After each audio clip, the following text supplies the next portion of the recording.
کچھ لوگ مجھے آ کے کہتے ہیں کہ آپ کہتے ہیں کہ صلاح رہنمائی اور ہدایت کا راستہ ہے. میں کئی مسلمانوں کو جانتا ہوں جو 5 وقت صلاح پڑھتے ہیں لیکن بےمانی کرتے ہیں، جو غلط کام کرتے ہیں، جو جھوٹ بولتے ہیں.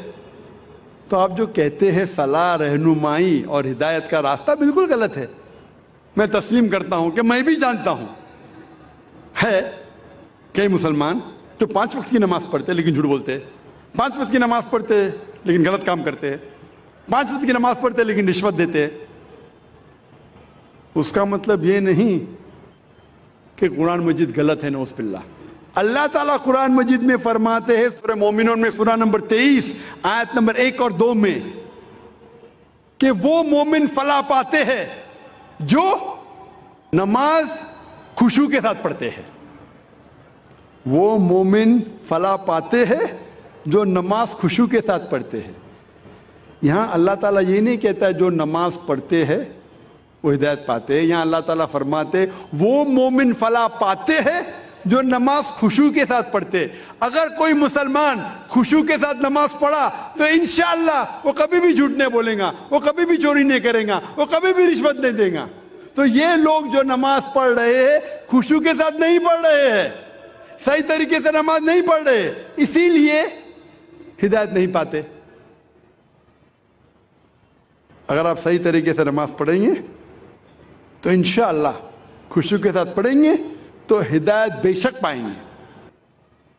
جب ہم نماز کے معنی نہیں جانتے تو کیسے اللہ تعالیٰ کی ہدایت پہ عمل کریں گے؟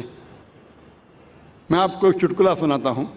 ایک وقت ایک ہندوستانی قاری، بہت مشہور قاری، وہ جاتا ہے سعودی عربیہ اور مغرب کا سمے رہتا ہے. تو وہاں کے عرب کہتے ہیں قاری صاحب بہت مشہور ہے، آپ مغرب کی صلاح پڑھاؤ. تو قاری صاحب مغرب کی صلاح پڑھاتے ہیں. صلاح پڑھانے کے بعد، سلام پھیرنے کے بعد ایک عرب مسکراتا ہے. تو قاری صاحب پوچھتے کیا آپ کو میری قرات پسند نہیں آئی؟ تو عرب جواب دیتا ہے قرات تو بہت پسند آئی، لیکن میں سوچ رہا تھا کہ سلام میں آپ نے یوسف علیہ السلام کو کنویں میں تو ڈالا لیکن صلاح ختم ہونے کے پہلے کنویں کے باہر کیوں نہیں نکالا؟ میں دیکھ رہا ہوں کہ صرف چند لوگ مسکرا رہے ہیں.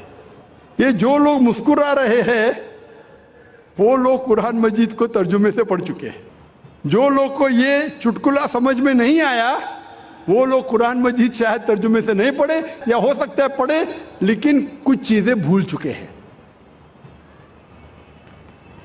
چٹکلے کو اگر آپ ایکسپلین کرے تو مزہ نہیں آتا. اگر شاعری کا ترجمہ کرے کوئی سادی اردو میں تو شاعری کا مزہ ہی نہیں رہتا ہے. اور ہمارے فیض الرحمان صاحب ماشاءاللہ شاعری میں تو ایک دم ایکسپرٹ ہے. لیکن عوام کے فائدے کے لیے میں چٹکلا ضرور آپ کو سناؤں گا، اس کے پیچھے کیا کہانی ہے. وہ عرب جب کہتا ہے قاری سے کہ آپ نے سلام میں یوسف علیہ السلام کو کنویں میں تو ڈالا، صلاح ختم ہونے کے پہلے کنویں کے باہر کیوں نہیں نکالا؟ کیونکہ ہم جانتے ہیں قرآن مجید میں سورہ یوسف اور کئی واقعے ہیں جہاں اللہ تعالیٰ فرماتے یوسف علیہ السلام کو ان کے بھائیوں نے انہیں دھوکہ دیا تھا. بھائی یوسف علیہ السلام کو لے جاتے اور کنویں میں ڈالتے ہیں اور جا کے اپنے والد سے کہتے ہیں کہ وہ مر گیا.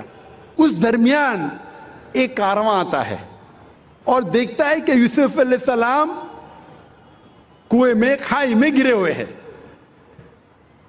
اور وہ کارواں یوسف علیہ السلام کو باہر نکالتا ہے. اللہ تعالیٰ جیسا شاعری میں بولوں گا میں فانوس کی طرح حفاظت، اس لیے میں شاعری میں زیادہ مانتا نہیں ہوں، لیکن میری اہلیہ کہتی ہے کہ آپ اردو تقریر کریں تو شاعری کہو، تو کوشش کرتا ہوں میں ٹوٹی پوٹی اردو میں شاعری کہوں. فانوس بن کے حفاظت جس کی ہوا کرے، فانوس بن کے حفاظت جس کی ہوا کرے، وہ شمع کیا بجھے جسے روشن خدا کرے.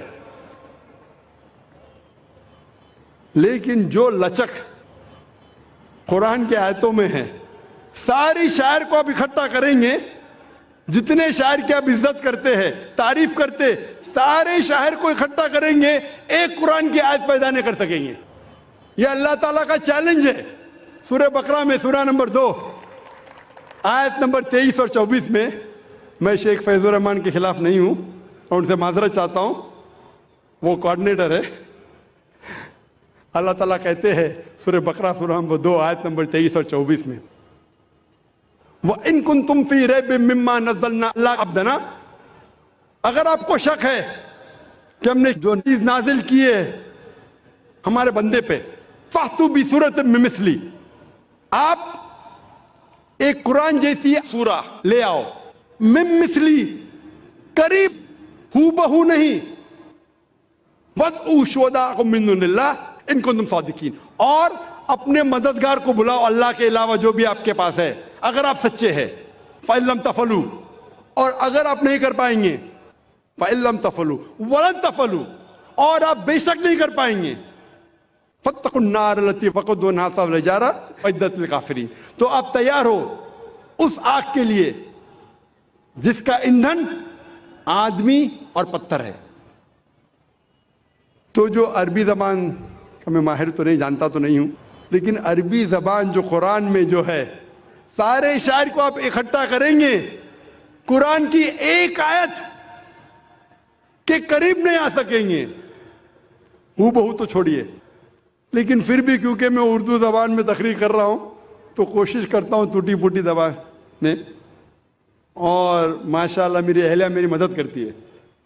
پہلے وہ پیپر لیتی تھی، 51 52 60 غلطیاں، 61 62 100 سینچری ہو گئی۔ ابھی ماشاءاللہ تعداد کم ہوتی جا رہی ہے غلطیوں کی۔ لیکن جیسے میں ذکر کر رہا تھا کہ یوسف علیہ السلام کا واقعہ، تو قاری صاحب یوسف علیہ السلام کو وہ تلاوت کر رہے، کھائی میں ڈالتے ان کے بھائی، کارواں آتا ہے کھائی کے باہر نکالتا ہے، لیکن وہ باہر نکلنے کے پہلے ہی اپنی تلاوت کو روکتے، مطلب وہ قاری کو پتا نہیں تھا کہ معنی کیا ہے، پڑھتے تو ماشاءاللہ اچھی قرات میں، پتا نہیں معنی، اس لیے کھائی میں ڈالتے یوسف علیہ السلام کو، نماز کے ختم ہونے کے پہلے کھائی سے باہر نہیں نکالتے۔ یہ ایک چٹکلا تھا۔